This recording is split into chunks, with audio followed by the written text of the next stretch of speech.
Hey, this is Sam Kim, the producer of TERA. And I'm Stefan Ramirez, the associate producer. We're excited today to provide a brief highlight of the demo we gave to community and press at PAX 2010. What you're about to see is an exclusive look at a new, updated build filled with content, improvements, and polish. This is not a trailer, but a cut-down version of our demo built entirely from footage captured in one of our playthroughs. TERA is deep.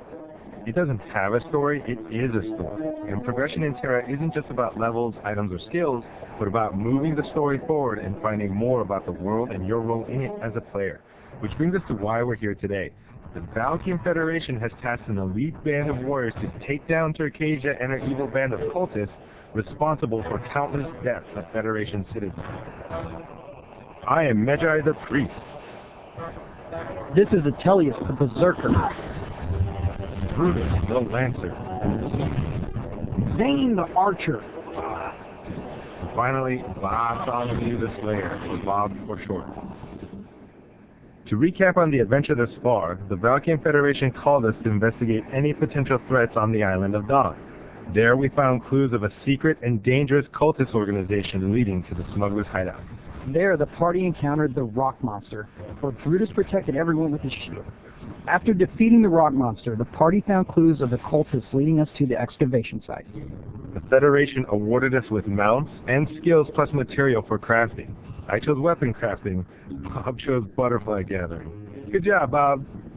And at the excavation site, the party encountered the Guardian, a monster made in the image of Turkasia.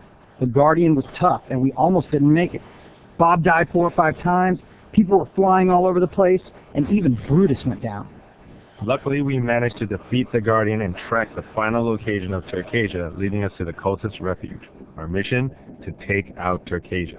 We start things off by joining up with some mercenaries. Their help is welcome, as they'll definitely be necessary for the encounters to come. Our first arena demonstrates how the environment can be just as tough as the enemy. Spikes shoot through the floor, drawing blood and knocking us down. The strategy for us is to work the center of the room and not let the enemy push us into a fight with the spikes. I like how everybody's working together. You're working the center of the room, you're keeping that creature right in the middle, pinned down.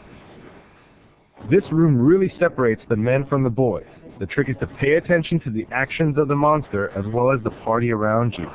The mages throw energy blasts, and the lances bash enemies, both of which knock players down, leaving them vulnerable to attacks.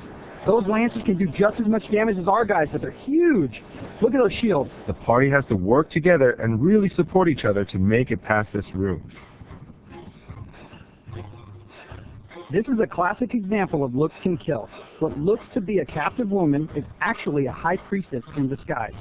She will use a variety of attacks that we need to watch out for. So some of these enemies actually have the ability to knock down the player, leaving them vulnerable to attacks. And there's a knockdown. Her scepter will swirl around with a purple streak right before she blasts ice at you. We need to avoid this and take up position behind her or to the sides to attack while avoiding damage. This is an Argon Army Destroyer. He is a devastating force that will require us to focus on movement, placement, and timing. Yowza, that is a big hit. He has 4 arms. The first thing that jumps out at you is the giant swords, which he will use to smash us.